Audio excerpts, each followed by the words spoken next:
Neighborzilla. Mr. Cox? Mr. Cox. Give him a minute, son. Dewey Cox needs to think about his entire life before he plays. From the time he was a boy. Ain't no 6-year-old understand the true meaning of the blues. I reckon I might. I done a bad thing. Cut my brother in half. It's not bad for your first time. The music of Dewey Cox Take my hand. has had an effect on people. It's the devil's music. From the guy who brought you Talladega Nights and Superbad. I've got to give up this dream. You're never gonna make it. And maybe you don't believe in me after all. I do believe in you. I just know you're gonna fail. Columbia Pictures presents the epic journey. Walking to the top of a mountain ain't easy. It's a long, hard walk. But I will walk hard. Of the man who became a legend. Walk hard. The Beatles want to hang out, so I'm gonna go do that. With meditation, there's no limit to what we can imagine. This Christmas, I'm leaving you. You can take the children, but you leave me, my monkey. when it comes to music. I ain't good enough to follow Elvis. There's two things you need to know. I'm the king, and number two is look out, man! You see how close I came to your head? I could chop a man in half. I'm guilty as charged. No legend is bigger than Cox. You met my new wife, Cheryl Cox T. Thanks, buddy Holly. What do you think, George Harrison? The one, the only, Dewey Cox. And thank you, Eddie Vedder. Walk hard. What happened to you, Dewey? I don't know, but I know what happened to you. Patrick Duffy took a beating. Walk hard. My life has been blessed, from my singing to my family to my sausage. It doesn't say Cox, unless I say it tastes like Cox. Hello, and welcome to episode 10 of Neighborzilla. We made it. Oh, it's 10? To double digits, yeah. The AFI episode was number 9, so this makes 10. That's a good number, AFI. And what a way to round it out. We got a hilarious movie. Like, we did Talladega Nights. This may be better than Talladega Nights, top to bottom. Oh, I said that when we started, but they're not related, but I consider this opposite ends of the coin. Yeah, and they're definitely in the same, I feel like the same universe. All of these movies are, I mean, they're related. Are you talking like Semi-Pro and Step Brothers and stuff? That whole Adam McKay, this guy, all of those movies with Will Ferrell, John C. Reilly. Kind of like fun fact. Yeah. What is John C. Reilly's character's name in Step Brothers? Dale, either way, like he's Dewey Cox's like great-great-grandson. Yes, 100%. Great-great-grand-uncle or something. Well, because his dad said he was a dinosaur at the beginning of Step Brothers anyway, or at the end of Step Brothers. But today we're looking at Walk Hard, the Dewey Cox story, 2007 comedy by Jake Kasdan, Judd Apatow. Yeah. That's how I remember it. I'm always like, Apatow. Yeah. And those guys wrote it and then produced by them as well with Clayton Townsend. And I didn't know who he was, so I clicked on him. And he did like serious TV shows like CSI and Law and Order. He did episodes in that genre. And he produced? Yeah, he helped produce this. So I guess that's why you get some of those serious angles in some of these ridiculous scenes. I wouldn't even say that. I think he was kind of in there for, I don't know Hollywood system. I kind of feel like he was there for money. Possibly. He might be someone's like, not uncle, but like, we met, oh, you're a nice kid. Sure. Oh, Judd Apatow. Yeah, he's done some good movies. I'll fund you, but I want to make sure I'm not getting committed in snuff film. And we looked at this earlier for this and Talladega Nights. Talladega Nights is longer and more expensive to make as far as the budget was, nearly twice as much. This movie comes in at an hour and a half, 96 minutes, pretty much right on the dot. And the budget was only $35 million. So it's kind of crazy that the budget is like half of Talladega Nights with the cameos you get in this movie. That is true. I feel like that was... kind of through grapevine. Yeah, like friend of a friend called. Yeah. Well, I got Jack Black's number. Let me see if he in wants real to come life, by. I kind of feel like, again, I don't know. I kind of feel like Frankie Muniz does know Jack White. I could see that. I don't know how. Yeah. Maybe he's a fan of the music and hey, Frankie Muniz is here. 100%. He kind of wants to say, hey. Yeah. Oh, Frankie Muniz wants to say hi to me? Cool. Malcolm in the Middle. Yeah. I gotta meet that guy. Yeah. It's a shame he's known for that. He was also in, I think he's in Disney's only horror film, not Player One, but that was a good Stay movie. Alive. Stay Alive. Shot in Louisiana. It was shot in, I think, around Chalmette, actually, where me and you grew up. Yep, sure was. I remember that. I remember when they were I think making it was a big that. thing. Was the Orange Grove scene. Yep. But the stars of this movie is, of course, the aforementioned John C. Reilly. I wouldn't even say these are the stars. There's too many people, but some of the people who are in this film. The hit list of main characters is John C. Reilly, the legend himself. I've said it a couple times, and I'll say it probably until episode 200. Knock on wood, that happens. Right. A fantastic actor. He's super underrated. Anyway, sorry.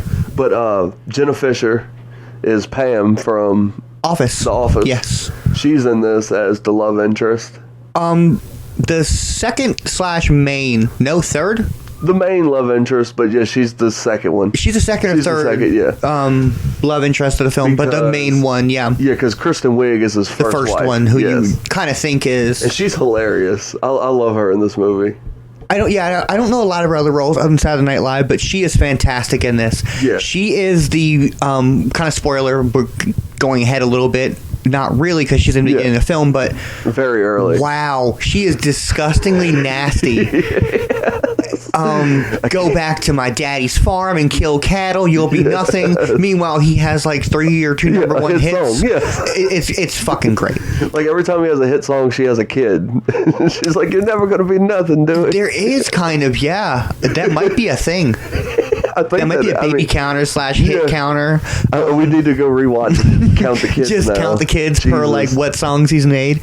But yeah, no, she's on the phone with him and she's like, "Oh, you'll never be nothing. Don't forget that." And I also want to mention Tim Meadows because he's a side character, but he's like one of the main recurring characters, like voice of reason guys for Dewey Cox in the movie. How dare you say he's a voice of reason? He is. Because he's every drug in the film. Exactly. But, yeah. You never pay for drugs, do you have the information in front of you, right? Yeah. Can you click on Tim Meadows? See what he did? Did he do In Living Color? I know for sure Saturday Night Live. I know that, yeah. Let's see.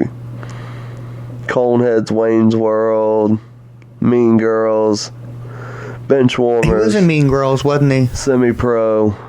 He is in Semi-Pro. We might actually do Semi-Pro. We were talking about that before the start. He was Saturday Night Live, Chris Rock show. Okay. I'm not seeing In Living Color, though. No, In Living Color was before Saturday Night Live, yeah, I think, or around that time, so it would have shown. Well. Okay, I didn't think he was, but... He did have a cameo in The Office, good for him. Yeah, he's in a lot of stuff. Tim Meadows is, I'm going to say underrated, an underappreciated actor, but he's still a good career. Oh, yeah. Nothing's happened to the man, but... The dude's done everything. I want to sing his praise once. For sure. At least once in this film. He's funny as shit. Yeah, that's why I didn't want to pass over him. Absolutely not. Because he always gets confused for like Don Cheadle and other dudes in other movies like that because they play a similar role. Yeah, you're kind of like you were saying, the voice of reason. Yeah, he's not the voice of reason in this film. He's the most vocal. Yeah, that's what it is. Yeah, because it's the bands, the Dewey Cox band. Yeah, but he's been around since quote unquote the beginning of Dewey Cox. No, not because Dewey Cox 4 was before that, but Dewey Cox as far as in public eye. Yeah, because as we heard in the intro, Tim Meadows is a part of the band at the club. I forget the band's name. We'll have to look that up, and we might have to do a redacted. But the house band, Bobby Shad and the Bad Men. Bobby Shad and the Bad Man. I love it. Craig Robinson. Fantastic. I will sing his praise once. He's not in the film enough. No, he's only in it for like probably 10 minutes tops. But yeah, we're kind of skipping ahead, sorry, but yeah, just these fantastic actors, and we kind of like, since they're in the credits, we have to introduce them in their scenes that they're in, and they just happen to be. The movie goes very fast, super fast, because it literally is like a fever dream of every singer-songwriter story ever. It's the highlights. It's there's Johnny Cash, there's Roy Orbison, there's they do a Roy Orbison. There's like a Bob Dylan. Is there Johnny Cash, or is there Roy Orbison and Johnny Cash? I'm saying because they did the Johnny Cash. Walk scenes. Hard is a play on. Oh, absolutely. Walk the Line. Yeah. And him ripping the sings off is a direct. It is. That's what I thought. So because Joaquin Phoenix does that and Walk the Line. Yeah, Johnny Cash doesn't exist in this universe. It is Dewey Cox. Yeah. Roy Orbison doesn't exist in this universe. He is Dewey Cox. Yeah. At least I think. But at the same point in time, no, they're there at the same time because he calls Bob Dylan a fraud for sounding like Dewey Cox. That's the Bob Dylan is. They like bring him up, so he's not Bob Dylan. No, and he goes and kicks it with John Lennon. He's just along the side. That's awesome.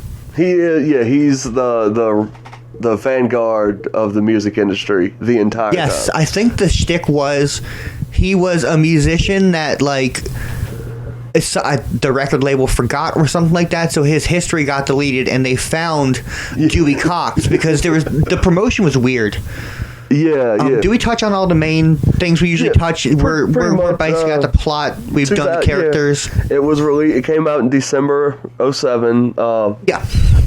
December. Yeah, December 2007. Weird. Super weird. It does not strike me as a Christmas movie. That's 4 days before Christmas. I was thinking summer.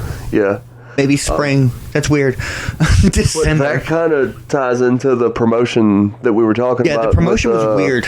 Writer's strike or writer's block or something in Hollywood along that lines, and he had to actually tour as Dewey Cox, the musician. Cox with the Hard Walkers was the name of the back. The Hard Walkers. Awesome. Good for them. I love that. And they actually played at the Rock and Roll Hall of Fame that year. Yes, they did. They actually did I think they did Grand Ole Opry. Like they did the wow. Yes. Like you should.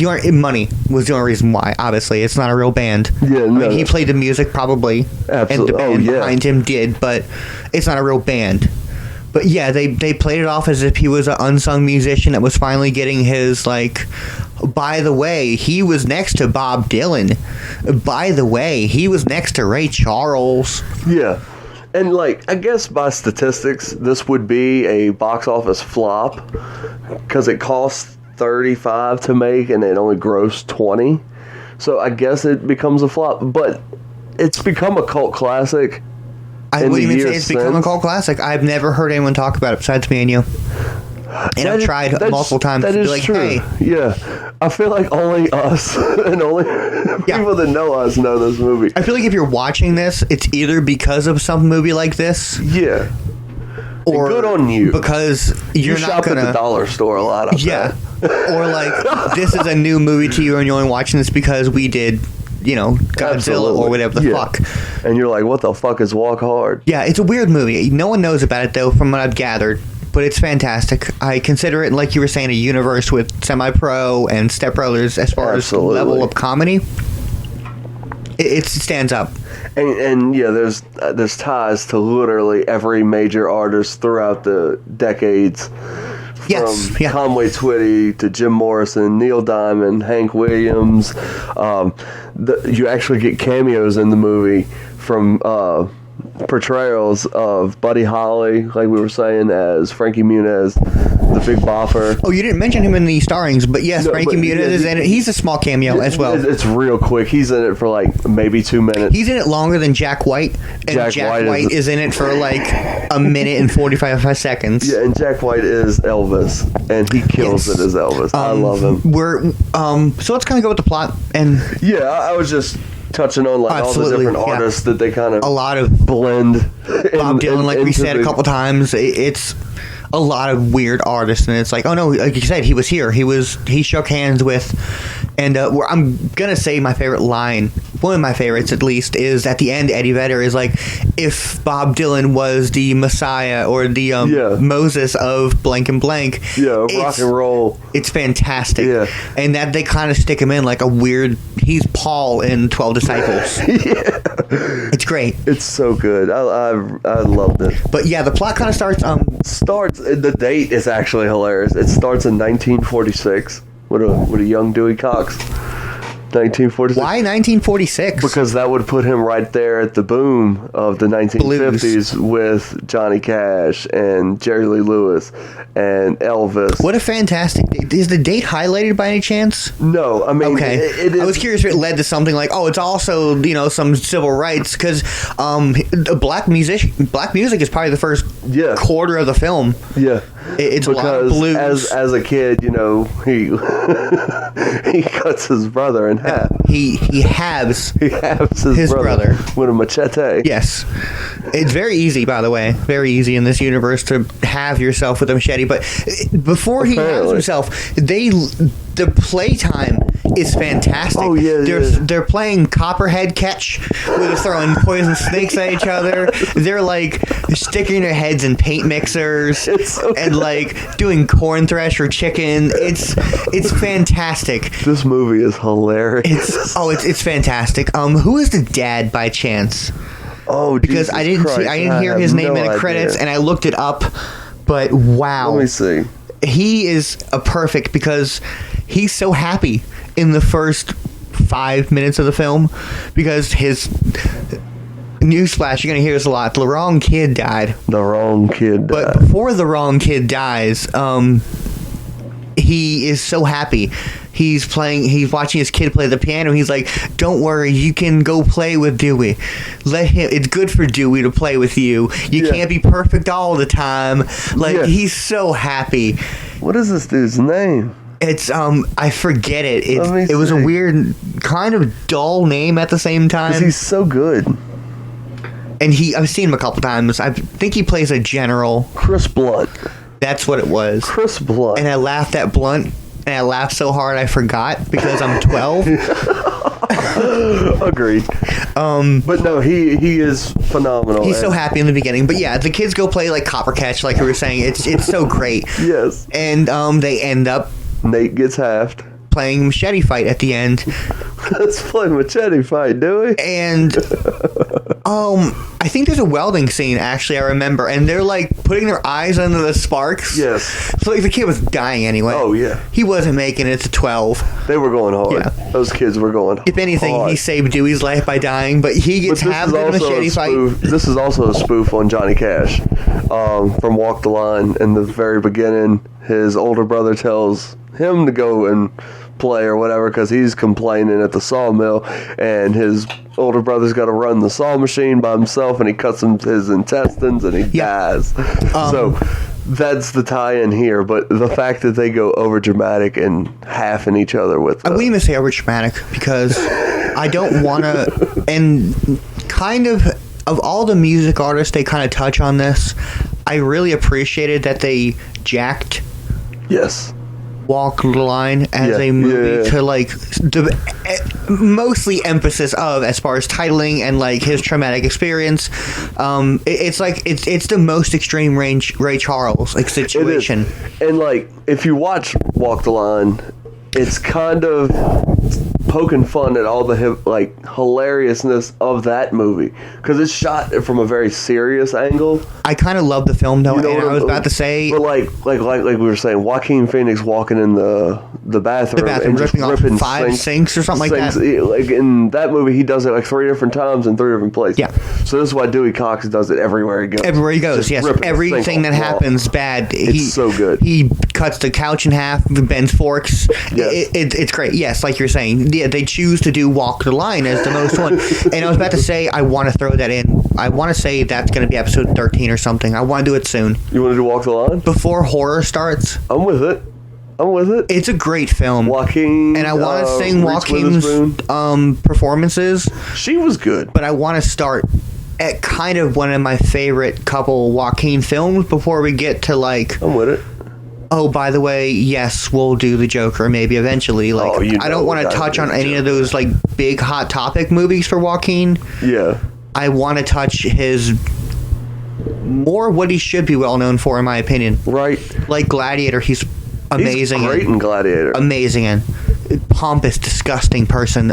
Anyway, before we talk about two other films, I want to do Walk the Line. Absolutely. Soon. I'm with it. Super good. We've already done Walk Hard. Let's do this. And they both actually sung the songs for that.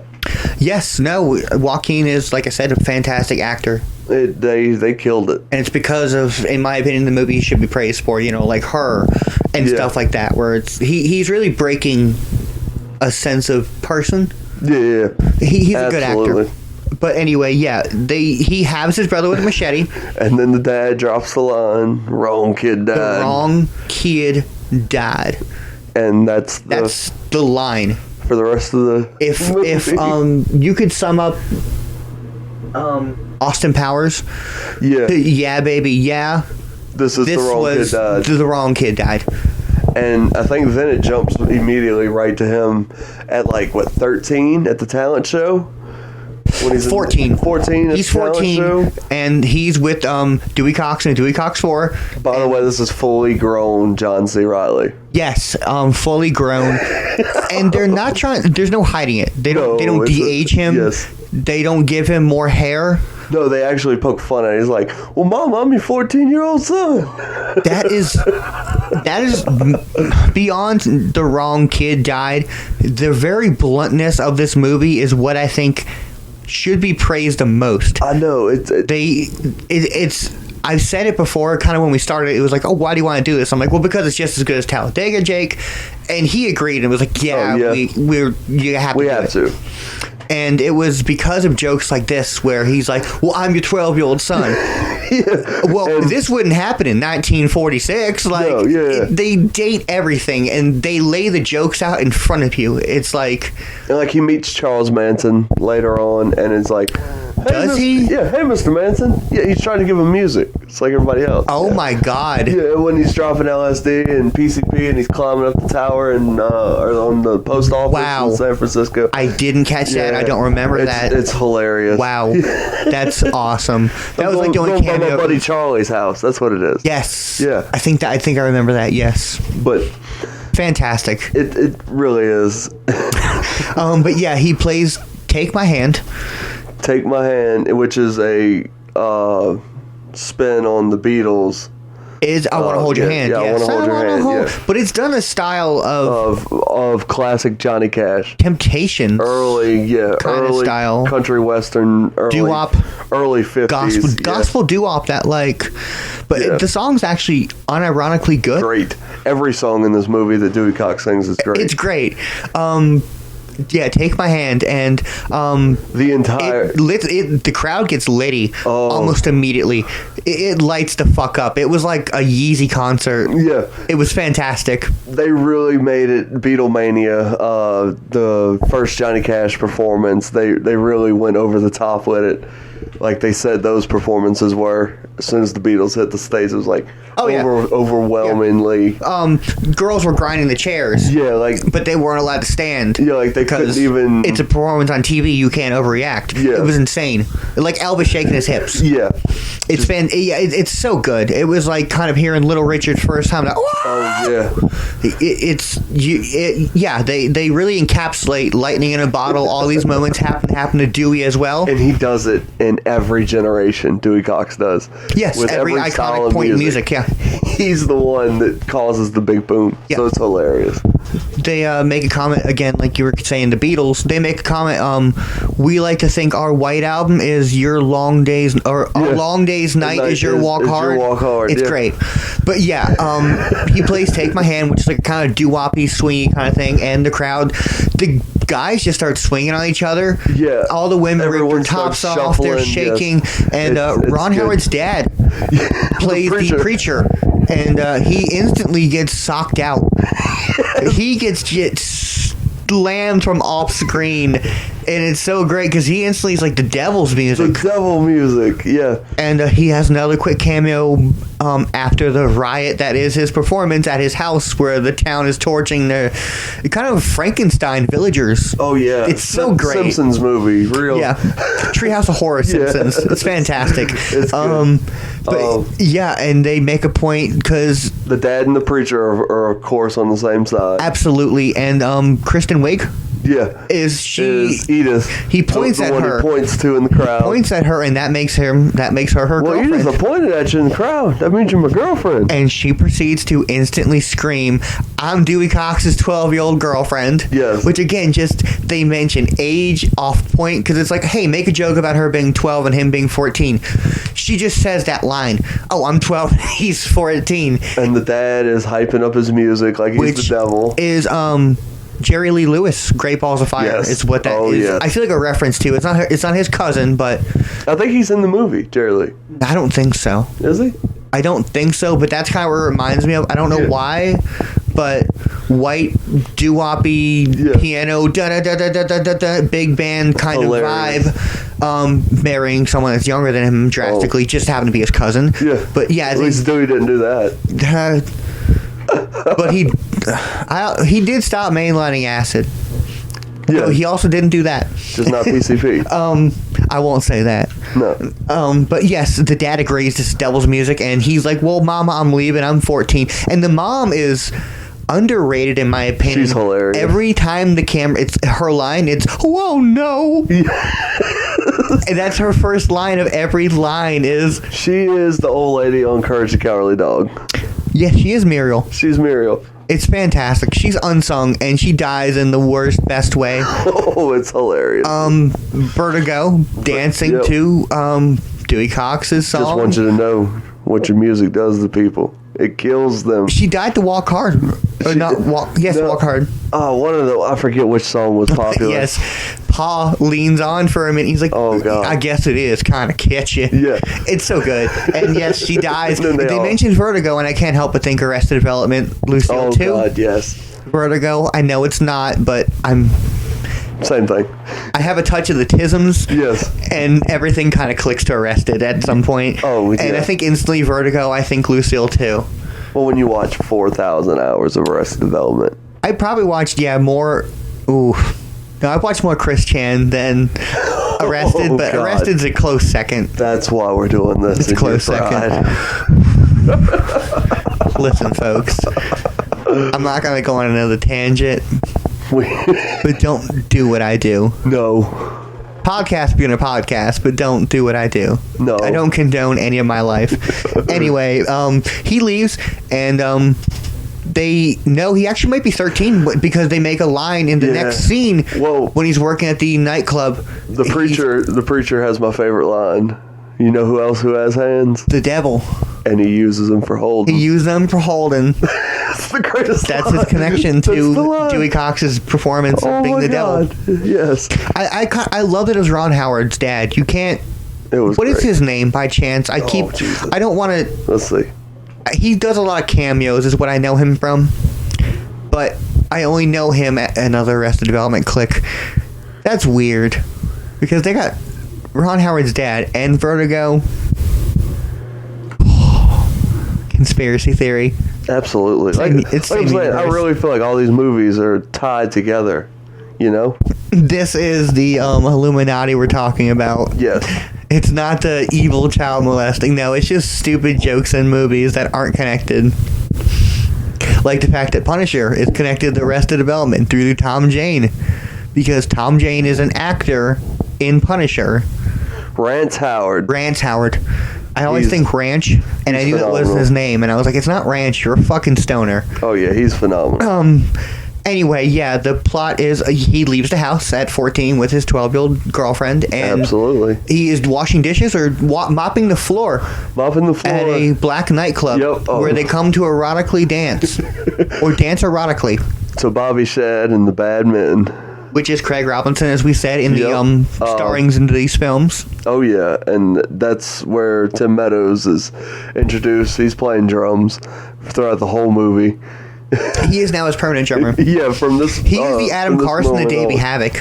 Oh yeah, Yeah, from the time they meet, there's like no other. Yeah. It's so good. But what happens? They Bobby Shag gets sick. That's where. No, he doesn't get sick. He punches his landlord while he's got the laryngitis. Yeah, and he cannot perform. And Dewey Cox pops up and says, "I know everything word for word, blah blah blah." And the owner's desperate. He's like, "Oh yeah, I have to make money. Don't know how to break a city, boy. You're white." But he lets him perform, and he performs Negro Man by Bobby Shad and the Bad Man. And he does it the second the piano starts. He literally puts on word for word black voice. Oh yeah, it's like a vocal blackface. It's awesome.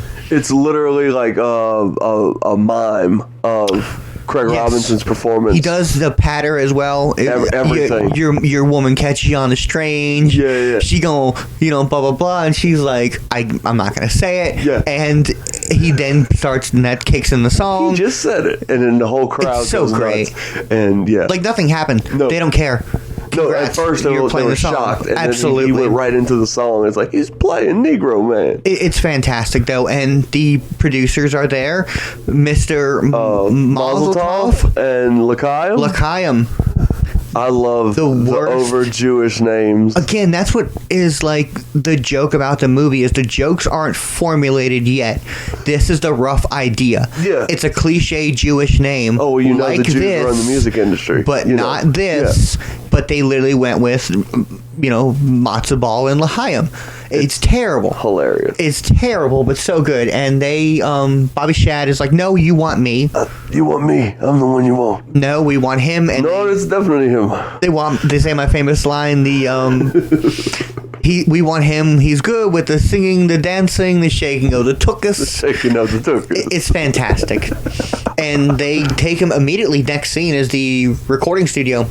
Yeah, he's in the studio, and this is where we meet the other two members of the band, the bass player and the piano guitar player. Yeah. He's kind of a jack of all trades. Shout out to him. I think the bassist is a jack of all trades. Yeah. Look them up only because let me see, I don't want to. They're not really in the movie a lot. They're in there less than Tim Meadows, and Tim Meadows is in there not a lot. He's in there to say his famous lines. Theo is Chris Purnell. Okay. And he is, God, that dude's hilarious. And then Matt Besser is Dave. Matt Besser. I think he's from Kids in the Hall, or what is the other show? Let's see. It's early in his career, and it's a TV show, if that helps you find it on his filmography. Kids in the Hall. I think it's Kids in the Hall, if I'm not mistaken, or something. Semi-famous comedy troupe. And I think Reno 911 kind of started from them. Yeah, and like it looks like he's been on like every one of those shows since, like Workaholics, Community, Parks and Rec. He's one of those guys. He's known for being him. TV comedy guy. Yeah. Good for him. I love him in a lot of Key stuff. and Peele, New Girl, shit like that. Yeah. Children's Hospital. Oh, really? Weird. Yeah. Not a fan of that show, but I appreciate. They did a lot of callbacks to famous comedians. I think Henry He's Winkler. in Year One too. I do remember that. Oh, he is in Year One. We might talk about that too. Oh, that would be a fun one. I think because there's a lot of cameos. Right? I do. It's on one of those Walmart 4-packs. Awesome. Shit. We're kind of going on a tangent. I'm sorry. I just want to definitely know their names because they are good. But they just happen to not be. Yeah, Chris Purnell and Dave Messer, they kill it as predominantly, the band. But no one else could be their bandmates. No, because Chris Purnell at the end is like, Dewey Cox slept with me, and I've been confused about it for my whole in the extended 10 years. In the extended, they actually show it, and Dewey Cox learns his pickup line kind of a little bit after this scene in the extended, and he picks up the side women, he picks up, and he uses it on him. And people are picking up their bags, and he's like, "Can I help you?" And does like the Dewey Cox Blue Steel, and they instantly like panty drop her. It's so great. And then we get to the scene we were talking about earlier, where the cameos come so rapidly. Where Ed Helm is. You're missing one of my other favorite lines in the beginning. "You've shaken my faith in the Jewish religion." Oh yeah, when they're recording, he starts it with Pizza Pie. That's right, they do That's Amore in the studio, and he was like, "That was the worst rendition of That's Amore I've ever heard." In my and he life. plays Walk Hard. And who is the Glenn?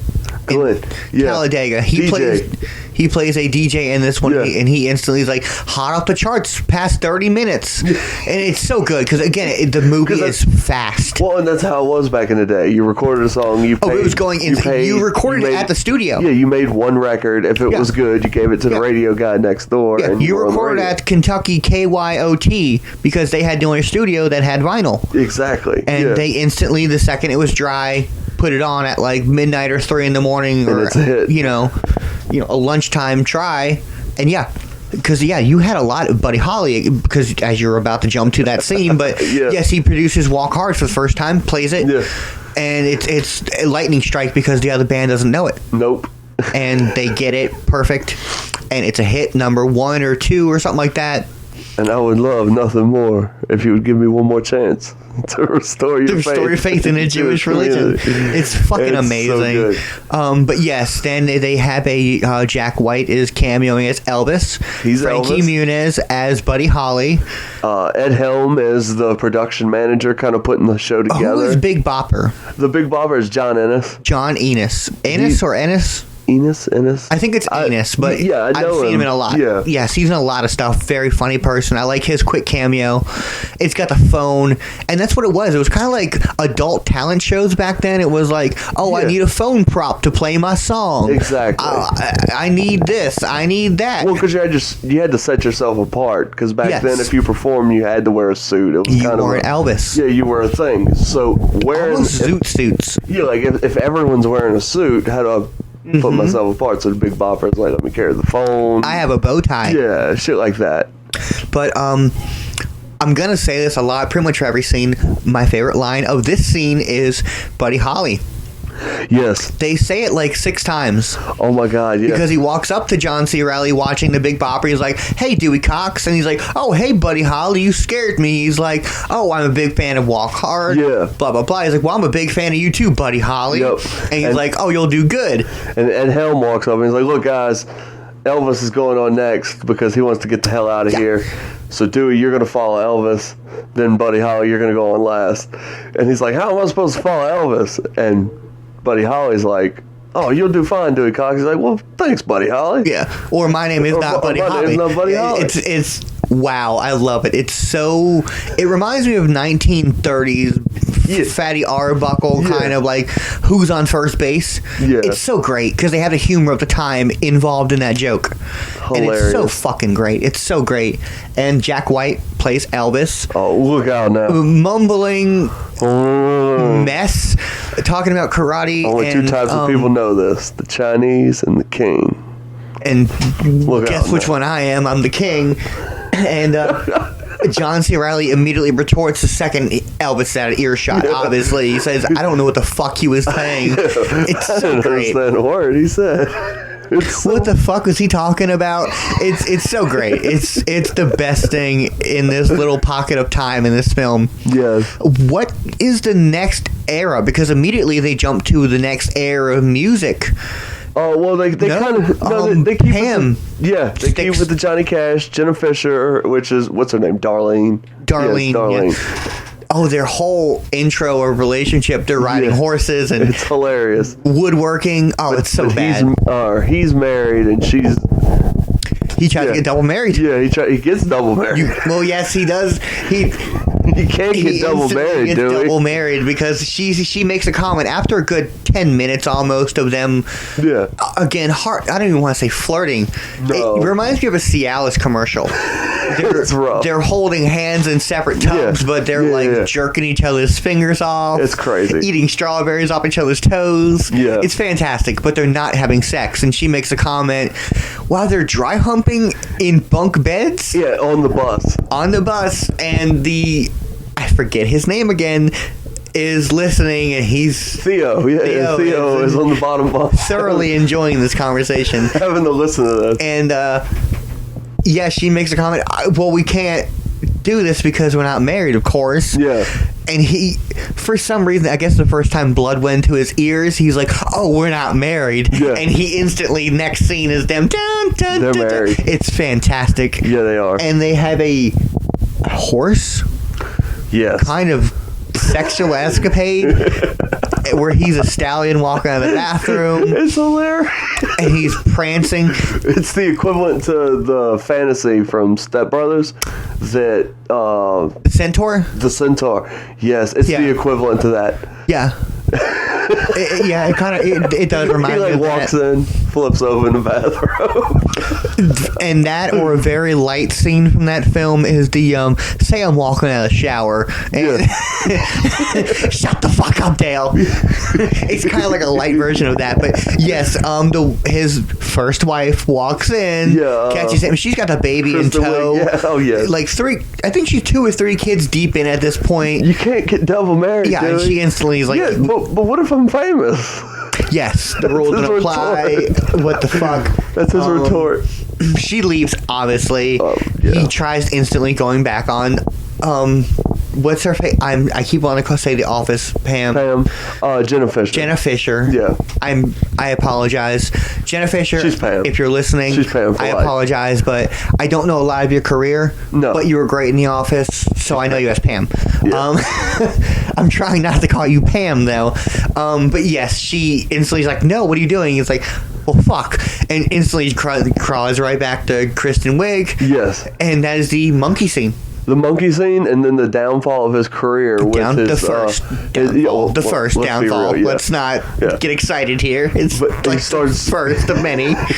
He starts getting crazy with the pills. Emotional. Like with the Johnny Cash. We completely ignored Tim Meadows in his famous shtick of the film. You don't want no partnership. None of this. And it's because he's nervous about performing after Elvis. Yes. And Tim Meadows is smoking weed in the bathroom with 6 or 7 women. Doesn't really matter, but just you don't want no part of this shit, dude. It kind of reminds me of a public service announcement, like, what would you do if... And it's, 10 women and, like, 1 druggy guy. Like, you don't want none of this, but you want to be cool. Yeah. And he's like, can't you smell it? Because we forget. Oh, yeah, that's right. Fun fact, Dewey Cox is smell blind. Yes, after he halves his brother, he becomes smell blind for some reason. They don't really explain that. It just happens. It's because of the Ray Charles. His brother drowned and he became blind due to the trauma, and I've only seen the film. I don't know much about Ray Charles' life. Wait a minute. But he loses his sight. Because of trauma / whatever to his brother drowning, and that's what that's a call to. Yeah. But the fact that it's smell blind. Smell blind. They call it smell blind. Is wow. Got no sense. But he can't smell the pot. No, which is why so he he walked just in the walks bathroom into and the didn't bathroom. care. And then he starts explaining it to him. He's like, "Well, I don't want to get addicted." You don't get addicted. I don't want to spend all my money. It's the cheapest drug there is. What does he say? I don't want my dick not to work. Something like that. And he's like, it makes sex better. It's like, I think I want to try it. All right. And then he gets high. And that's the shtick throughout the whole. Every drug Dewey is introduced to is either via the Beatles once or through Tim Meadows' character doing another drug. It's cocaine. Weed, coke, pills, or uppers. It's weed, coke, uppers, downers. And then he gets into no heroin. No heroin. Acid. And with the that's Beatles. Through the Beatles. And then Cialis or Viagra through Tim Meadows at the very end. But yes, Tim Meadows' famous shtick. We passed over that, and I apologize. Because that is... I think it's because it's Tim embedded in our character. life. Yeah. We do this every day. So. The running joke, which is kind of why I consider it the opposite end of a quarter through Talladega, is as far as quotes we do on a daily basis. If someone stingy comes over, or like a cousin or something like that is smoking weed with us and they don't provide any weed, it's like, oh, you guys are smoking a blunt? Yeah. The second they leave, it's, and you didn't pay for drugs. Not even once. And then he'll repeat it, and then I'll repeat it, and then it's done. It's just an unspoken thing. Yeah. But that's his joke throughout the whole movie. But at this point, he is now in the 60s still, and rehab. Is this the first rehab? Yeah, because he goes crazy with the drugs, and he gets busted behind him in the alleyway like Johnny. Which gave me over cocaine then. Which gave me over him creating punk rock. Punk rock is after pills or before pills.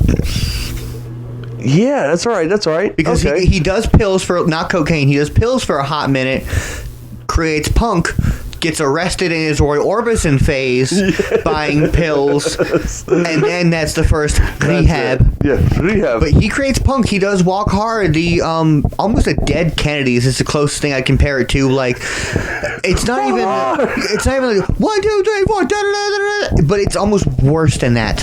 It is. It's post Kinks. Yeah. But it's pre-Sex Pistols. Yeah, it's great though. But he kind of skips over everything and makes American Dead Kennedys. And Matt Besser creates the term punk. Yeah, he's like, you're just making us play fast and jumping around and sound like some punks, some sort of punk, and it's great. It's fucking great, and that's Matt Besser's. Yeah.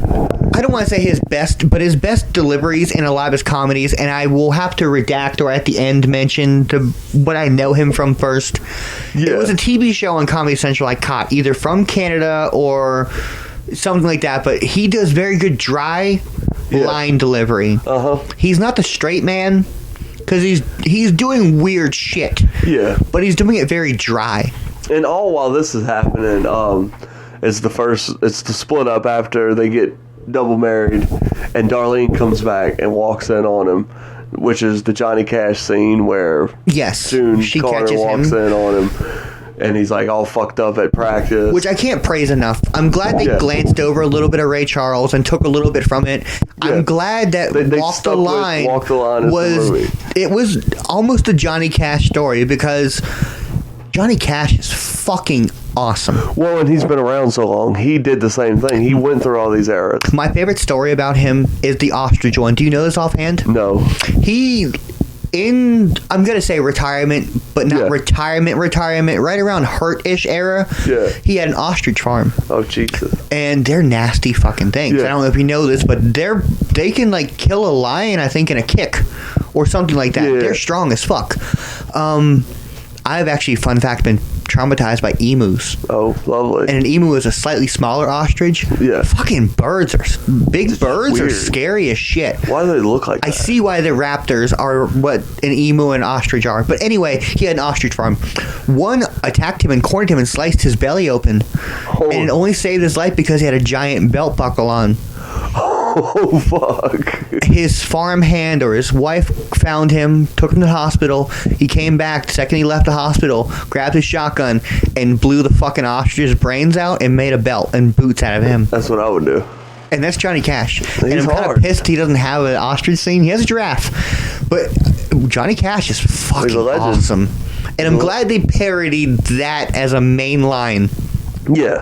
But yes, he creates punk, gets arrested the first time rehab in his Roy Orbison phase. He's speaking in Yiddish. Yiddish, I think, is the correct term as far as that Jewish branch he's speaking, because it's very orthodox. And like it's super intricate at first, and then it's rehab. He says rehab. And he's like, what? He bluntly does it in like a Jewish accent at that point, like very base of what the accent is. Rehab. He's like, huh? He's like, rehab. And they get back, and they go back up. The second that John C. Reilly's on the same page, then they start Jiddishing it back up. It's like, rehab, and they just do it, and it's back to back again and again. And that is more blankets and less blankets. Yes, which is hilarious. And another famous Tim Meadows scene, and it kind of reminds me because ironically Tim Meadows is my favorite. Not Tim Meadows. John C. Reilly is my favorite. Yeah. Coma. Yeah. Phase in Talladega with when Mike Honcho. Camera's flashing in and out. And then his movie, Tim Meadows, my favorite character as far as side characters, has my famous rehab joke where he's fading in and out of consciousness and he's smoking a joint. He's getting high with two chicks. And the nurse is like, oh no, he's gonna fucking die. Yeah. He's just gonna fucking die. And it's one of my favorite like coma scenes. He needs more blankets and less blankets. And Theo also comes in with the Dewey Cox. Oh yes, the most beautiful like angel. A bard. Yeah. It's great. But yes, he's going through detox and rehab, and I think he gets fully clean Yeah. He doesn't fuck up in rehab, but the second he's out, he fucks up, obviously. But in rehab, he's clean, correct? Yeah. And Nate, his brother, who has died by being halved by a machete. Now we get the Ghost Nate. Bro, no, we had Ghost Nate a couple times before. Yeah. There is fully grown Ghost Nate. We get fully grown Jonah Hill, who I'm gonna go on a slight tangent for. You kind of look like Jonah Hill. No.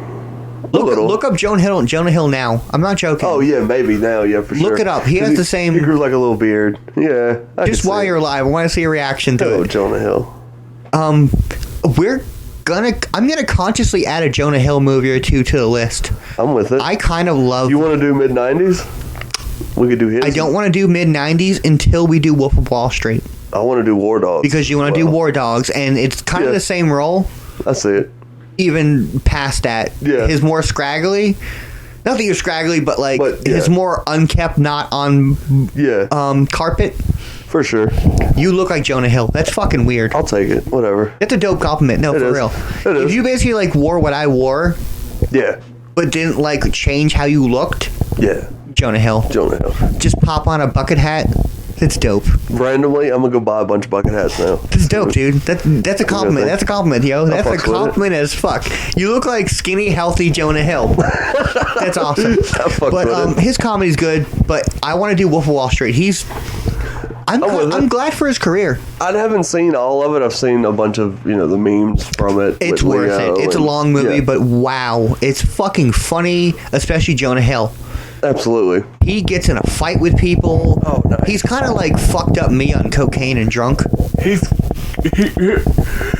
great in War Dogs as well. Again, in my opinion, what you described the War Dogs and having seen all of it, and you've seen all of War Dogs, it's the same role, and not diminishing it in any way. No, it's fucking funny, I'd imagine, and I'm gonna watch it because you command me to watch it at this point. I'm commanding you to watch Wolf of Wall Street. But before we go on that tangent, he's also great in Superbad. Oh, that's where I'm not he saying was we're gonna made. do Superbad, but we can later. It might, because it's got. I like some Seth Rogen. It's got Michael Cera in a. Oh, Bill Hader. Bill Hader's fucking great, and flawless in that he's movie. fucking great in Pineapple Express. Yes, he the is. Intro scene. Hey, I want some fucking pancakes. When he's testing weed. Yes, for the he's CIA. testing weed for the military. Yeah. In the bunker. That's so like good. the whole shtick. Fucking great. That intro. I could watch the whole movie of that intro scene. That's another one of them super cast fucking movies. Superbad, Pineapple Express. I think Pineapple has better casting than Dewey Cox, but Dewey Cox is fucking great. Oh, yeah, because... Dewey Cox is better casting than Talladega Nights and Step Brothers. Yes. But it's not as good as Pineapple Express as far as casting. Yes. But they're all better movies than Pineapple Express. Yes. Pineapple Express, that's why I might not do it. It's not that good of a movie. And I might not do Superbad either. But we might... If we ever do bonus content by any means, and people want to hear more that we might not necessarily do... Yeah. That might be one of the things. Maybe do fan votes that for something little like era. That. Yeah. Because it's Apatow. It is. Yeah, it's Apatow, which is kind of what's bringing it up as far as the metaverse is this movie. To Walk Hard, yeah. It's the same directing style, but he's out of rehab now. Sorry, we're back to we're back to Dewey Cox. Yes, but he's back to society, and he is now. It's right before Beatles. Nothing really happens. Yeah, I mean... Pam comes back. I'm sorry to call you Pam again, but Pam comes back, but then she leaves. Yeah, because then after he gets out of rehab, they go to India and Maharaja. They do the Beatle thing. He's doing the Bob Dylan thing while he's fucked up before he goes to jail. That's what I'm... Is that before he goes to jail? Is the Bob Dylan? I don't want to pass over that because of Tiny Midget Man. Oh, yes. Let me hold you, little man. Let me hold you, midget man, so the dog will stop licking your face. It's so fucking terrible. But yes, he does get arrested after Bob Dylan. We kind of passed over that. But yes, he's in India now and meets the Beatles. The press conference for the Bob Dylan phase is crazy. Maybe Bob Dylan sounds like me. Everyone's saying that Dewey Cox sounded a lot like Bob Dylan these days. Oh, yeah, well, kind of sounds to me like Bob Dylan sounded like Dewey Cox, if you ask me. Which is the movie. The movie is that. It's he's side by side with all these people. And it's like, again, if Bob Dylan's getting interviewed by BBC. He was getting recorded and interviewed by like the British news feed trash magazine. No, yeah, he was on he was in history still. Yeah, every major publication had Dewey Cox all over. I think they had him on Time eventually. He's at the end. He's the man of the year. Anyway, yeah, he's in India and does acid with the Beatles. Who are the Beatles? It is Jack White. Oh yeah, it's Jack White. Paul Rudd. Jack Black is Paul McCartney. Paul Rudd is John Lennon. And the other two, I don't know them much. Let me see. Which kind of makes me sad because I've seen them in some things and they're funny, but you have to, again, you're next to Jack Black and Paul Rudd. Mm-hmm. Unless you're Seth Rogen or Jonah Hill or Will Ferrell, he would have been a great fucking Beatle. Will Ferrell? He'd have been a great Ringo. He's too big to blend He's too with big the and his other hair's guys. too curly to be John Lennon. Yeah, and like he's a giant man. But anyway, I know you're looking that stuff up, which is awesome. I appreciate it. No, I'm trying to find us some Beatles. He convinces Pam, his wife, Jenna Fisher. I'm gonna get her name by the end of it, like the last line. I'm gonna say Jenna Fisher. There you go. And she's like, "Oh, end of it, fucking podcast. Bye." He convinces his wife because he lists all the drugs he's addicted to. He's like, I'm addicted to weed, pills, cocaine, alcohol, uppers, downers, and everything but acid. Yeah. So, come on. And, like, it's the same thing as a weekend hand job as far as Uncut Gems. If you don't do it, you're an idiot. You have the opportunity to do acid with the Beatles. Damn it. It's not listed on their IMDb for the Beatles. We apologize. You guys are great actors. It's not diminishing you, but I don't see you enough. And I apologize, and you should blame your fucking manager or your whatever for your me not knowing you. Absolutely. But I do a fun little Yellow Submarine. Yeah, bad trip, Dewey Cox. Bad trip, man, bad trip. Bad trip, Dewey Cox. I don't love it. I get it, you had to do it. But you also didn't have to. Because there's no... Jason Schwartzman was Ringo's star. Wow. I actually kind of like Jason Schwartzman, and it annoys me I didn't catch him. He is Ringo. Yes. Wow. Justin Long's George Harrison. And it is Justin Long. So I got them all. I just mixed up. Yeah. Schwartzman. Justin Long is pretty funny. We might do Strange Wilderness. He's funny in that. Okay, I'm with that. And of course we got to do Tusk eventually.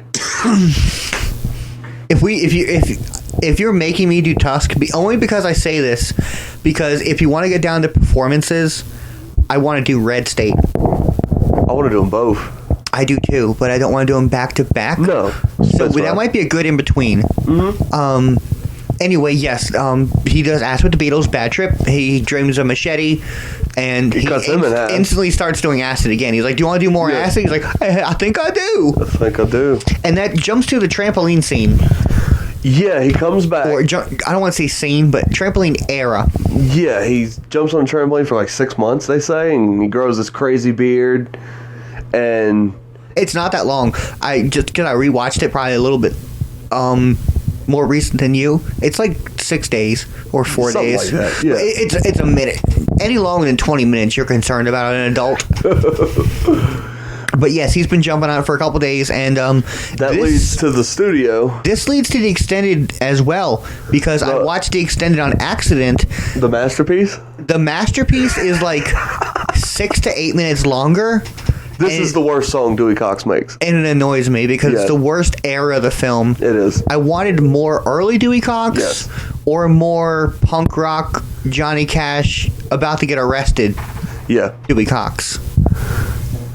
What it is, Charles Manson's at the picnic at his house. Yes, the Thanksgiving dinner. When he's inside and he's still recording. Thanksgiving dinner, yes. It's like, are you going to come outside? Charlie's here. Yeah. Yes, he's working on my masterpiece. But yes, that's extended, and I don't want to talk about it. There's terrible. Nothing to add. The best thing of that whole era of Dewey Cox is the PCP trip. They don't extend that any bit at all. No, where he runs in his underwear. He instantly takes the piece because she's like, "You need to get sober," and he's like, "What is that?" Mm-hmm. And he's like, nothing. And then what did you just cut say? to PCP. He's like, I'm Zeus. Yeah. Only Zeus can kill me. On the top of the roof in the bank in the middle of town hall in his underwear. Flips a cop car. Yes. Yeah, he's on PCP instantly, and they cuts to a quick rehab. Cut to he's out of rehab kind of thing, and then it kind of stops and then cuts to because Pam comes back when he starts his kid. Yeah, he reconnects with one of his kids and becomes a father and plays Have a Catch. Yeah, Have a Catch, and he goes. It's almost like a Job. It's a Forrest Gump moment because then he goes around the country having a catch with all of his illegitimate children. And they're all named something to do with Dewey. Yeah, Dewdrop, Doo-Doo, yeah. It's hilarious. It's terrible. Don't say it's that's hilarious. The worst joke in the movie. I hate it. It's so good. But yeah, he has a catch with all of his kids, and there's 26 of them or 20-something of them, or maybe a low 30. It's fucking great, though, yeah. And he's got, like, Mexican children, Indian children, Native American children, 2 kinds of Asian ethnicity. It's fucking great. And Pam comes back, and he gets a sense of smell back because he can smell her hair. I didn't realize this till like just now when I was looking this up. Mm-hmm. Darlene leaves Dewey Cox the first time for Glenn Campbell, Tom Petty's guitar player. Oh wow! Oh my god! I didn't realize. Wow! No, you made me think of another extended bit. They do have a kind of an extended bit. Yeah. We're passing over his TV talk show. No. That's coming up. Yeah. And he dates in the 70s because is it Farrah Fawcett? It should tell you something like that. Yeah. It's someone. But it's her, and yes, she leaves. It doesn't say, but yeah, that's an extended bit right around his talk show, and I forget it because that's. If you had to name on paper my top 3 lines of this film, I don't love Jane Lynch. No, but she kills it. Her in this interview scene for probably 3 minutes, flawless, fucking hilarious. She has no research done. No. Which is great because every interview you see of any musician, I don't care now or tomorrow or 10 years from now or 20 years from the past, they're all terrible. Yeah. And at this point, we're in the 70s, so they have now remixed Walk Hard to sound like a disco song. Yeah, it's like 3 or 4 times they've redone it. Yeah, it's now disco CBS intro. Intro. Yes, and it's bad. There's a caveman skit, and he's like, well, what do I do to get you on my bone? Create fire? Yeah. And the manager's like, oh, that's funny. That's good. And I love him. That guy, he's actually in the Santa Claus movies as the elf. And they're what, number 2 or something? Oh, behind Hulk. Behind the Incredible Hulk. And Dewey Cox is like, well, it was a good episode. The manager brings up, and he's like, oh, but last night's episode, they had a twist. He has a brother, but he's red. Yeah. And he's like, well, that was a good fucking episode. That was a good episode. It's fucking great. This movie, this is why I say it's better than Talladega Nights. Talladega Nights, towards the end, halfway-ish, I hate the family bit. Yeah. And I've told it, and I don't want to go into it because we already did Talladega. Yeah. This lasts longer. Yeah, for sure. The payoff is a little bit sweeter. Well, this movie's shorter, so all the jokes are cut down and to the point. There's no like multi-scene build-ups. It's all very blunt punchlines. Yeah. Like I said, it's pre-made jokes, but they don't remake a joke. It's like make a joke about him being 14. Yeah. John C. Reilly just states in the random conversation he's 14 to Buddy Holly. And this movie is only an hour and a half, and they progress through time from 1940 to like modern day time. I think it's like 2000. I think it goes up to 2007 when the movie. I believe it's present time as far as the movies. Yeah. Technically, it's a period piece in the past. Because at the end, he's old Dewey. Because and he Ghostface Killer. Yes. Probably my favorite cameo of the film. I love it. He's done been out of Wu-Tang. He's done been out of That's not Ghostface. No. But yes, that's what brings that. But anyway, we're at before we skip ahead, Ghostface. Yeah, he's a great cameo in this fucking film. I think Randy Travis or someone is also. Oh yeah, it's like it's not Brooks and Dunn, but there's some famous country musician because that's what he's inducted into right at the end.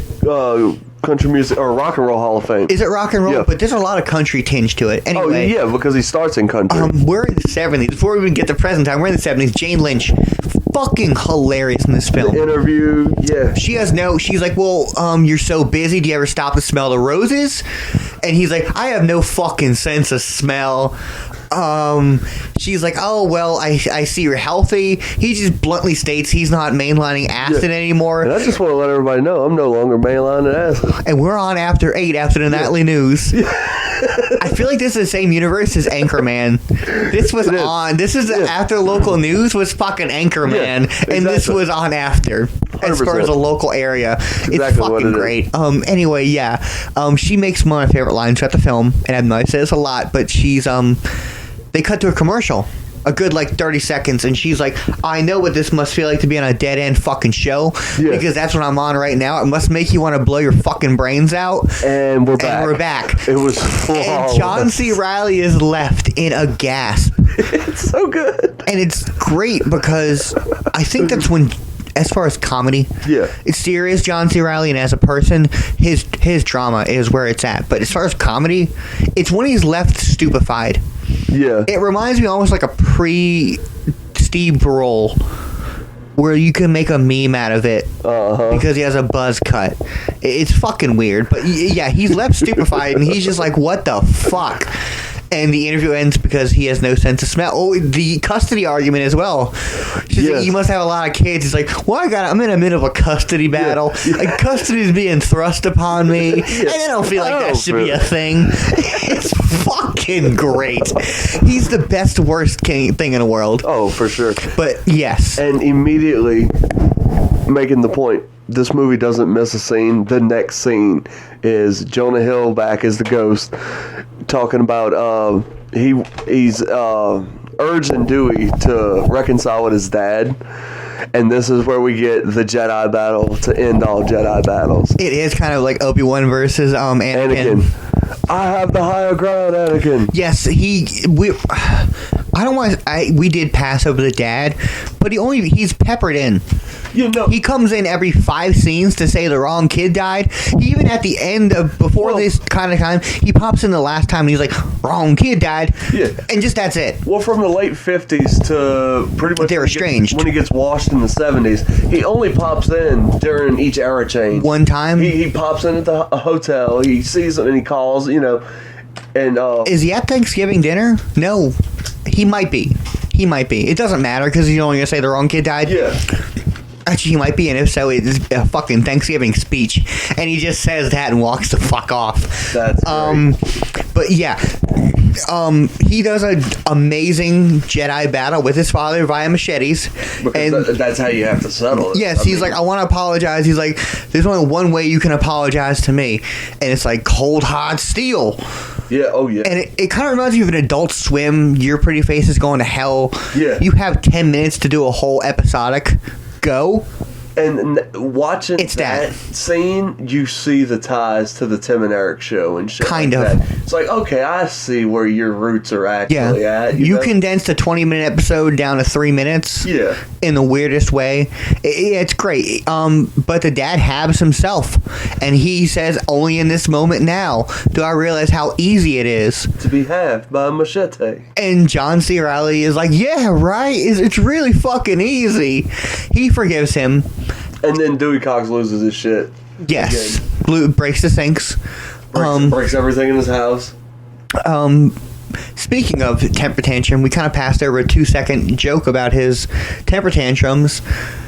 The monkey. All you do is eat fruit and fucking touch yourself. Well, fuck you. It's right after his first divorce. When he's arguing with the monkey. Yes, I apologize for skipping over that fantastic scene of the monkey, his last moments in the film. But yeah, all you do is eat fruit and touch yourself. Go fuck yourself. Early in the movie, when they're arguing over custody for that monkey, it's one of the funniest things. Yes, it is. There's also in the extended. Now you can take my life and my manhood, but you will not my take children. my monkey. He emphasized the children too. He's very quick to be like the children. You can take the children. You can take my children, but you will not take my monkey. And then I think the next scene, he's on a tour bus and he's like, all you care about is fruit and touching yourself. Yes. Well, fuck you. It's great. His exotic pets, there's it might even be regular, but I know extended. He writes a couple songs. Edith Don't Go, they extend on that. He actually does write a song, Edith Don't Go. It's great. But the giraffe, yeah, he plays a benefit or something at a zoo. I think it was a carnival or a something. And they're like, well, we don't know how we're going to pay you. And he's like, well, I know how you're going to pay me. You're going to pay me with that giraffe right there. Yeah. That's what you're going to do. It's the equivalent of talking about the elephant in the room, but it's the giraffe sticking his head in the dinner scene. He feeds him. Yes, Shorty. But yes, he talks about getting his first wife a talking crow. Yes. And oh my he's God, like, I could teach it little phrases like, hey, honey, good morning. How is this movie cheaper to make than Talladega Nights? This movie has exotic animals. Literally every actor I can think of. I can tell you honestly, within 3 to 5 cars. Yeah. Yeah, for sure. NASCARs. I don't. Is that what they're called? Yeah. Are they called NASCARs or are they called Indy cars? Oh no, Indy cars is a whole nother thing. I thought so. Whatever a NASCAR is specified as, they're very expensive. Yeah, I didn't even think about that. Never mind. It makes 100%. Think about 2 cars and maybe the semi truck that pulls them to a giraffe and a monkey. The whole movie is wrecks. The entire Talladega Nights movie is nothing but car wrecks. Yeah. And like we were talking about, I think I made a comment, and specifically we were like, I mentioned the cinematographer because the racing scenes have no business being as good as they are in Talladega. No, it looks like better than ESPN highlights. That's 15 grand right there, just in good shots and taking the time. But anyway, back to Dewey Cox. We kind of skipped off and went to his exotic pets, kind of because it's a funny little shtick in the beginning. That needed to be appreciated. Because no one's going to talk about that monkey, giraffe, and talking Kuro. No, this is true. We get to the facts in this podcast. We say what you want to hear. We support the working man. The gay frogs and Shorty the giraffe are all welcome here. The globalists are not. Then wait. We don't want the globalists. The swans. You can take them home. Oh, Jesus Christ. But yeah, that's kind of the we get to towards the end of the film, like we kind of left off as far as plot wise before we went on another tangent, was he reconnects with his kids. Yeah. He gets his sense of smell back and goes on a quick, I don't love the scene, but I do because it's a joke that finally pays off, the horse shit. He starts smelling everything. He's like, I smell horse shit. It's terrible. Yes. It's great. But he now has he's fully retired and happy. His dad's dead, and I don't want to say because his dad's dead, but it's because his dad forgave him. That he's cool now. That he's chill. I don't think Nate's haunting him anymore, and if he is, he's giving him like a thumbs up. Yeah, he's cool. Like him and his dad are haunting him, and they're both proud of him because he's reconnected with his kids. His mama too, because at the very end, his manager dies. That's right, and he joins them. Fucking L'chaim, because L'chaim's son becomes a rapper. Yes, Little Nutsack. He becomes Little Nutsack's manager. Yeah, that's and we'll do nuts and cocks, the whole package. Yeah. But yes, he's retired, and his manager's son or grandson, I think it's grandson or great grandson, hypothetically. Yeah. Because he's been around since '49 or whatever the fucking year it was. Yeah. His song has now been remixed like probably the 5th time in history, and now it's Little Nutsack. Yep. Early 2000s. It reminds me more like It's Your Birthday, 50 Cent era. Before Chris Brown and Rihanna, though. For sure. Nelly. Yeah, again, 2003. Ghostface Killah still meant something. Yeah. When he did a special. Yeah. He didn't mean the He's world. a legend by that point. Yeah, he didn't mean the world. You weren't getting fucking Tupac, obviously. You weren't getting Biggie. You weren't getting Snoop Dogg. But Ghostface is in his own fucking. I love Wu-Tang. That's a different thing. If you don't listen to it, Run by Ghostface will get you hooked. Anyway, he is shown the remix, and the wife is mortified. She's like, "What the fuck is this?" And he's like, "Well, I also want to tell you, you're getting Lifetime Achievement Award. We want you to perform." He's like, "Nope, done. I'm not performing. I haven't performed in 25 years or something like that."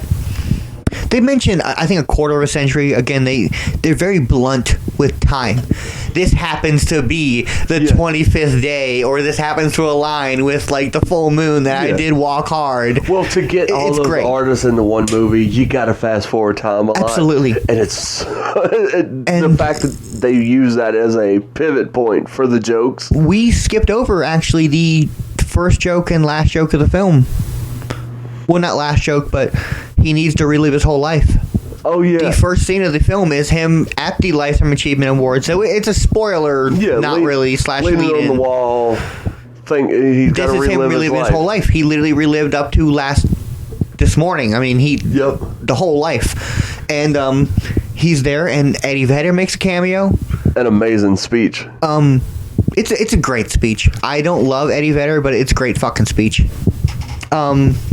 Like I said, I think it's Randy Travis, definitely Ghostface Killer, and I think Shania Twain. Yes. Or Carrie Underwood. It's some famous. Jewel. Jewel's also there, I think. It's Jewel. Randy Travis and Randy Ghostface. Travis. And then Ghostface comes out and remixes. And I walk hard because I'm a real hard walker. It's fucking great. It's hilarious. But Eddie Vedder, I don't love his moment because they don't finish it. His speech starts with I forget who's Jesus, but he does like, well, Bob Dylan is the Moses, and Neil Young is the prophet. Yeah. It's a fantastic, cute little fucking. It's great. It sums up the movie, and it's really who he is in history, quote unquote. But they don't tell you who Dewey Cox is, and it annoys me. Yeah. But the last Tim Meadows joke. He walks in the bathroom right before, and he's like, "You don't want none of this Cialis." Well, yeah, because when he's all drugged out, he fucks over his band, and they're not friends. So he has to, when he's going on the Catch World Tour with his children, he's also reconnecting with his band. He reconnects with Tim Meadows with a bag of weed. And they all punch him in the face. They all get their shot and get to punch him in the face. And then he walks up to Tim Meadows' camper door and holds up a Ziploc gallon bag full of weed to pay him back. Which is probably like how me and you, if anything happened 20 years from later, let's get the podcast back together. And it's one of us coming to the house with like at least a pound of weed. It's like, look what I got. Like, cool. It's great. It's fucking great. But yeah, they play their final performance, and it's no, it's not Walk Hard. It is his new song. And then in the end, it's family, and it's fantastic. That becomes his life's crowning achievement after his 15-minute 60s LSD trip just fell apart. This song actually becomes his it's about the good walks and the long walks and the hard walks. It's fucking great. I love this movie. It's loving yourself, but not only yourself, but not only your mother, but not. It's fucking amazing. I cannot praise this movie enough. And it kind of, that's what makes me sad about Talladega is I know toward the end I kind of got a bummer about it. Yeah. I love that Walk Hard. The last fucking until the credits, I am laughing. Oh yeah, because he dies. He dies 7 minutes after 3 he gets minutes off stage. Yep. Yes, like it ends with him dying on stage and like stumbling. It's fucking great because he's relived every moment of his life. It's great. But yeah, that's the end of the movie. Weirdly, I want to talk about it more. I feel like there's more to talk about, but there is. I mean, that's literally the credits. It's a great film. It is. I don't know what is our rating system. What do you want to do? Are we doing like out of 10? You want to do 5 stars? I don't think we have ever rated a movie. Have we? No. I mean, we usually go good or bad, or positive or negative. Have we done a bad movie? No, not really. I mean, like -10 reviews. Like I mean, that's a matter of opinion. Uncut Gems, but that was us nitpicking. But no, I mean, I don't. Look, I'm biased as fuck. This Talladega Nights. How would I rate it though? 5 out of 5. It's fucking. Just watch it. I'm gonna say I want to say 5 out of 5. It's for me. It's the 5. reason I am doing this podcast is because even if you told me, hey, you're getting a Whopper. Yes. It happens to be the best Whopper in existence. I'm gonna complain about something. Oh, always. But I'm not complaining because I'm going to tell you, this was fantastic. No. But if you give me a criticism sheet, like, hey, you have an hour to talk about this Whopper, I'm going to talk about the onions for 25 minutes, and I might get to the point where I'm like, it was a little tingy, or it was a little bland. I could have went for a spicier onion. Well, for me, the first time I ever seen anything 4.7 out of 5 is what I'd give it. 4.7. Yeah. Happily. For sure. Only because that's like a hair. That's like, he didn't age properly enough. No. Yeah. The first time I ever seen this movie was in a Dollar General for $9. Best $9 ever spent. I saw this on Comedy Central. Yeah. Is where I first saw it, and then you had told me this is kind of the first time around that era we started talking. Talladega Nights. Because what is Talladega and what is this? And how long had Talladega... Same year, I think. It doesn't really matter. Katrina. 05 was Katrina, correct? Yeah, this is 07. And 06, 07, I guess, is when we became Talladega friends. Too? Yeah, so it was a weird era. I had heard about this. I had seen this, and you were like, it's better than this. Yes. And however old I was, however old you are, I still contest, and doing this podcast, I contest this is better. Equally as good. It's better. Oh, better now. In my opinion. Talladega was 06, so yeah. Next fucking year, if not literally filming at the end of Talladega, like instantly set to set. 100%. You have 2 weeks at your house, get ready. You're now playing a music fucking legend. But I give it a 4.7 out of 5. Absolutely. That's why I like to do 5s, but that's why I like to do to 10s. To 10. Because 10's a lot more leeway. Yeah. Because I can be like, it's a 9. I was about to say then a 9 means more than a 4 means to a 5. Then if we're going to 10, I would say 10. You'd still go 10? You'd still give it a perfect? 10. Yeah. This ends Talladega Nights. I want to give what it... they are. They're comedies, and they're Will Ferrell, John C. Reilly, Adam McKay. Talladega is a 4.4, and this is a 4.7 or 4.8 on the best case. Yeah. And I love it, though. They're both great films, but this is my favorite. Because me and you kind of spitballed a little top list outside when you were smoking a cigarette, and this is better than Superbad. Superbad is amazing, so it has to be a 10, because I'm going to put Superbad at probably 8. Superbad, I'd give it like a 7. 7, 8. But I haven't seen Superbad in a couple years. Exactly. Yeah. But I would definitely be willing to do it as a bonus content, or if someone was like, hey, I want you to do Superbad. I want to hear your take on it. In a heartbeat, I'd do it. But of that cluster of movies, it's like Walk Hard, Talladega. Step Brothers. Probably Step Brothers. Superbad. Pineapple Express. What is another? There's another Semi-Pro. Semi-Pro, yeah. I feel like there's one more. I imagine there. But either way, those are the hot spot in and that was era. Just off the top of my head, kind of throwing them out there. That's the order I would put them in. So this one, they're all funny though. Yeah. Oh, phenomenal. But you have to all look at them in the same lens. You can't compare this to Wayne's World. No. You can't compare this to Walk the Line. Different. Yeah, you can't compare this to Uncut Gems. Godzilla. Yeah, you can't. You have to compare an Apatow movie. Knocked Up. That's the other one. That's his big first. That is. I think 40-year-old 40 Virgins after that, I think. Yeah. We might do Knocked Up. I doubt it, though. It's been years. I doubt it. That had to be like, well, we already did. Yeah. Pineapple Express or some shit. I wouldn't anytime. Thunder, however. Is that Apatow? I don't know if that's Apatow.